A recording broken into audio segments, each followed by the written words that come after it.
Bienvenue, compagnons de voyage, dans cette aventure mystique où nous plongeons dans les profondeurs de la sagesse ancienne des Écritures. L'éveil spirituel est bien plus qu'une simple prise de conscience, c'est une ouverture délibérée de l'âme aux vérités universelles qui transcendent le temps. Comme le dit le livre de Job, interroge les bêtes de la terre, elles t'enseigneront, les oiseaux du ciel, ils te l'apprendront. Job 12h7. Chaque créature, chaque élément de la nature, est un messager divin qui peut nous enseigner des leçons profondes si nous choisissons d'écouter avec le cœur. Dans notre quête d'éveil spirituel, nous nous libérons des chaînes du matérialisme pour nous connecter à quelque chose de plus grand que nous-mêmes. L'Éternel est près de tous ceux qui l'invoquent, de tous ceux qui l'invoquent avec sincérité. Psaume 145, 18, la prière devient alors une conversation sacrée, un moyen d'entrer en communion avec le divin. Cette ouverture spirituelle nous offre la possibilité de recevoir des réponses à nos questions les plus profondes et de découvrir la guidance céleste qui éclaire notre chemin. Notre voyage d'éveil spirituel demande également l'humilité. Heureux les pauvres en esprit, car le royaume des cieux est à eux. Matthieu 5h3, c'est dans la simplicité de cœur que nous trouvons la clé pour déverrouiller les portes de la compréhension spirituelle. L'humilité nous permet de nous défaire de l'ego et d'embrasser une attitude de réceptivité, nous préparant ainsi à recevoir les vérités divines avec un esprit ouvert. Dans notre exploration des mystères bibliques, il est impératif de reconnaître la puissance incommensurable des Écritures. Elles sont bien plus qu'un simple recueil de mots anciens, chaque page est imprégnée de la sagesse éternelle qui transcende les limites du temps. Car la parole de Dieu est vivante et efficace, plus tranchante qu'une épée quelconque à deux tranchants, pénétrante jusqu'à partager âme et esprit, jointure et moelle, elle juge les sentiments et les pensées du cœur. Hébreux 4h12, chaque verset est une lame spirituelle qui peut couper à travers nos doutes et illuminer nos ténèbres intérieures. Les Écritures ne sont pas simplement un guide moral, mais un phare qui éclaire notre chemin dans les moments d'obscurité. Ta parole est une lampe à mes pieds et une lumière sur mon sentier.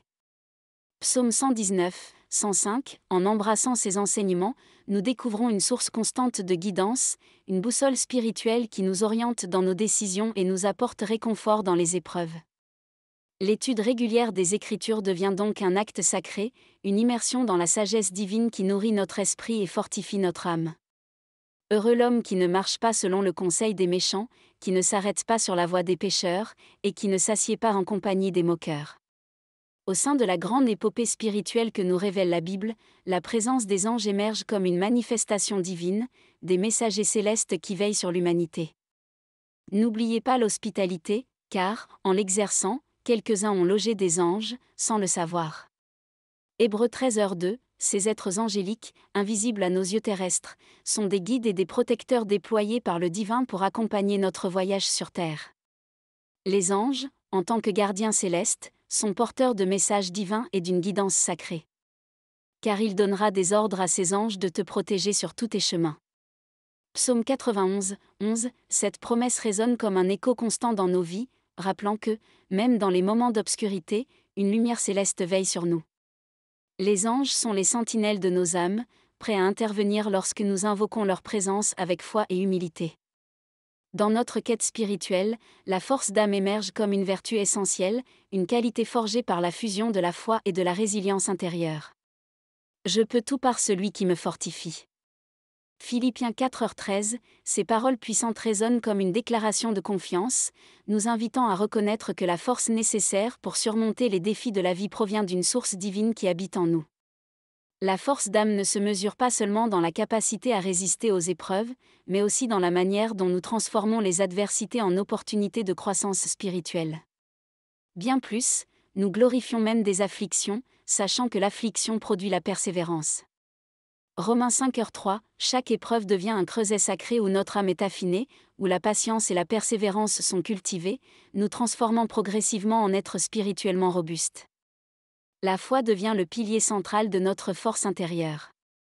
Or la foi, c'est la ferme assurance des choses qu'on espère, la démonstration de celles qu'on ne voit pas. Hébreux 11h1, c'est dans la confiance en l'invisible, dans l'assurance que même lorsque les nuages de l'incertitude obscurcissent notre vision, la lumière divine nous guide. Ainsi, la force d'âme s'épanouit dans la conviction profonde que chaque défi est une occasion de renforcer notre lien avec le divin. La maîtrise de soi, partie intégrante de la force d'âme, devient alors le moyen par lequel nous canalisons nos énergies intérieures vers des actions alignées avec nos valeurs spirituelles. Celui qui est lent à la colère vaut mieux qu'un héros, celui qui est maître de lui-même, que celui qui prend des villes. Proverbe 16h32, en maîtrisant nos impulsions, nous accédons à une puissance intérieure qui transcende les réactions émotionnelles superficielles, nous permettant d'agir avec sagesse et amour dans toutes les situations de la vie.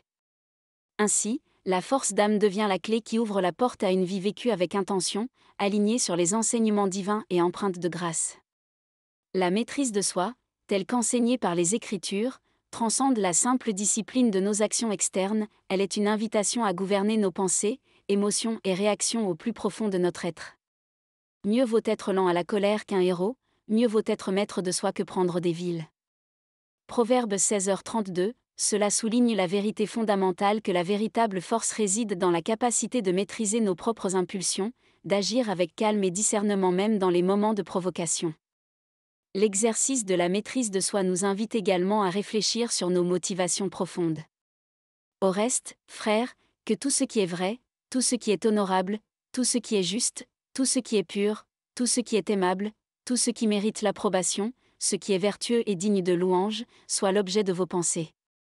Philippiens 4h8, en dirigeant nos pensées vers des vérités éthiques et bienveillantes, nous façonnons notre être intérieur, cultivant des habitudes mentales qui nourrissent notre connexion avec le divin.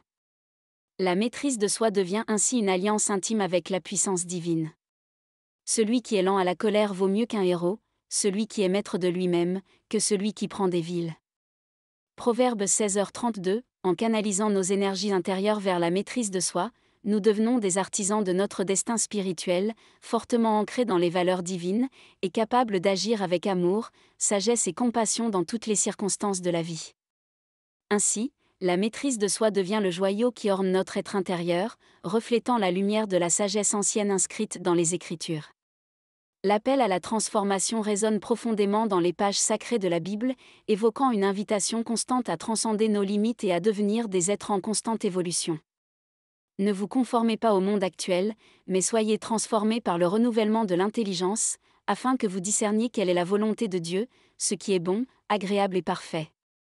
Romains 12h2, ce verset nous rappelle que la transformation spirituelle commence par une remise en question profonde de notre manière de penser, nous libérant des schémas mentaux limitatifs pour embrasser une vision plus alignée sur la volonté divine.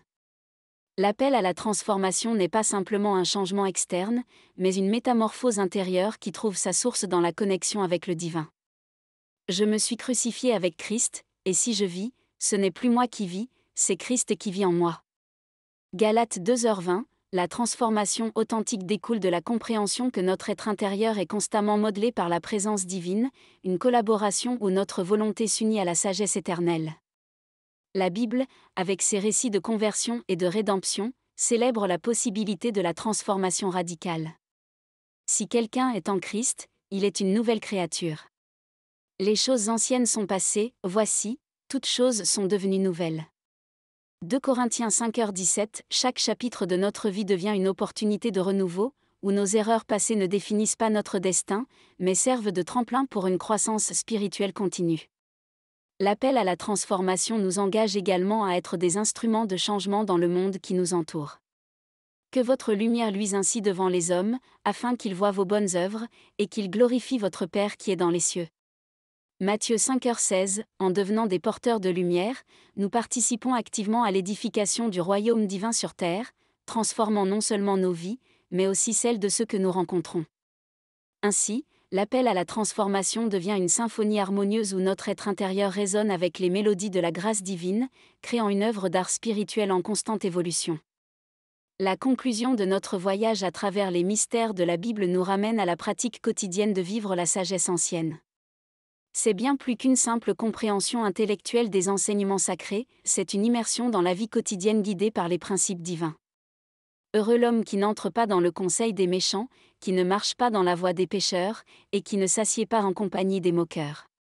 Psaume 1h1, vivre la sagesse ancienne implique des choix délibérés dans notre manière de penser, de parler et d'agir, créant ainsi une existence en harmonie avec les enseignements divins.